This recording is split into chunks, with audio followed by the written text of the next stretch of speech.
असावी आणि महादेवाचं स्थान घरामध्ये वेगळं असावं। आपल्याला दररोज मंदिरात जाऊन पूजन करता येत नाही। पूर्वजांची काय संकल्पना होती पा, प्रत्येकाच्या घराघरात त्यांनी महादेव आणि नंदी दिलेत, पण आपण ते तुळशीत मांडलेत। तुळस वेगळी मांडा, महादेवाला वेगळं स्थान करा। शिवपूजा प्रत्येकाच्या घरात झाली पाहिजे। कशी काय तो पुढे भाग येणार आहे, मी तुम्हाला सांगेल। तो गुंतागुंतीचं शास्त्र आहे। मला कुंकू लावताना बऱ्याच महिला ह्या बोटाने लावायच्या ना, मी त्यांना सांगते ह्या बोटाने लावा। ह्या पूर्वीच्या जुन्या महिला म्हणायच्या हे देवाचं असतं आणि हे माणसाचं असतं, असं काही नसतं। ह्या बोटाने जर तिलक केलं तर माणसाला डोकेदुखी होते।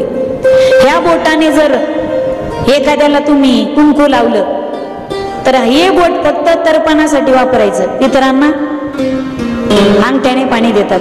ह्या बोटाने तिलक केला तर आपलं श्राद्ध झालं असं समजून चालायचं। मग महिला मंडळ व्यवस्थित आहे का आजी माय बर का, तुम्ही आपलं बचकन घेतलं चिमटीत कुकू कधीला अंगठा तिच्या कपाळाला लावू, बरोबर आहे का नाही? अंगठ्याने लावायचं नाही, ह्या बोटाने कुंकू लावायचं। रक्षाबंधनाला बलिप्रतिपदेला पतीला आणि रक्षाबंधनाला भाऊबीजेला भावाला तिलक करताना सुद्धा आधी मधल्या बोटाने गोल करायचा कुंकाचा, कुंकू लावलं की मग अंगठ्याने ते असं वर वाढायचं आणि त्यावरती अक्षत लावायच्या। अक्षदा नाही बरं, अक्षत लावत असताना दोन्ही डोकं तिचे सारखे असावेत। किडलेले तुटलेले सोनकिड्याची घाण काही पहा तुम्ही, महिना तांदूळ निवडीत नाहीत आणि महादेवाला जाताना अशा बचकन घेतात, चिमूटभर घेतले की कुंकाच्या पंचपायात टाकले आणि तिथं सोनकिडी वर येतात। मग महादेवाला तांदूळ वाहता वाहता सोनकिड्यासहित महादेवाला तांदूळ राहतात। अशी किडलेली सोनकिडीची घाण व्हायची नाही। महादेवाला देवाला सुद्धा तिलक करताना सुद्धा ते तांदूळ असे असावेत, त्याचे दोन्ही तोंड टोकदार असावेत, निमुळते असावेत। तुटलेले खंडित झालेले अशा काही गोष्टी महादेवाला व्हायच्या नाही आणि महादेवाला तुटलेली गोष्ट चालत नाही। पुढे तो भाग येणार आहे, पण ओघात विषय आला म्हणून सांगते। महादेवाला महादेवाच्या मंदिरात नारळ फोडायचं नाही। फुटलेली तुटलेली गोष्ट महादेवाला चालत नाही। एक तर नारळ वाहूच नका, श्रीफळ, आणि वाहायचं असेल तर पूर्ण नारळ वाहत जा।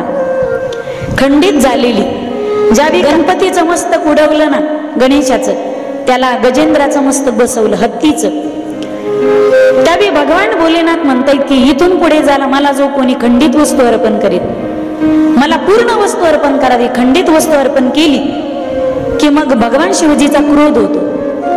आता मी मंदिरात गेलते ना तर सगळे मला जास्वंदीचे फुलं दिसले। भगवान शिवजीला लाल रंगाची फुलं जमत नाही। लाल रंगाची फुलं वाहिली की त्यांचा क्रोध वाढतो।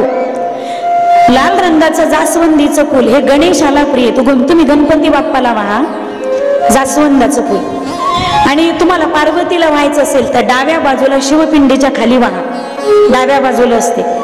काही ठिकाणी पाहते मी सगळ्या बाजूला महादेवाला कुंकू लावलेलं असतं, लालबुंद महादेव केलेला असतो कुंकू लावलं। ते आता तरी पंडित प्रदीपजी विश्राम पासून महादेवाच्या भक्तीमध्ये पूजा कशी करावी वगैरे लोकांना कळतंय।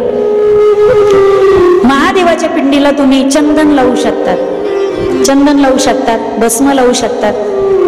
पांढऱ्या रंगाची फुलं वाहा, फक्त लाल फुल, केतकीचं फुल आणि चाफ्याचं फुल हे भगवान शिवजीला चालत नाही, त्यांना आवडत नाही। ते लाल फुल वाहिलं तर भगवान शिवजीचा क्रोध अनावर होतो, क्रोध वाढतो। तुम्हाला पार्वतीला व्हायचं पिंडीच्या खाली वा, तुम्हाला हळदी कुंकू व्हायचं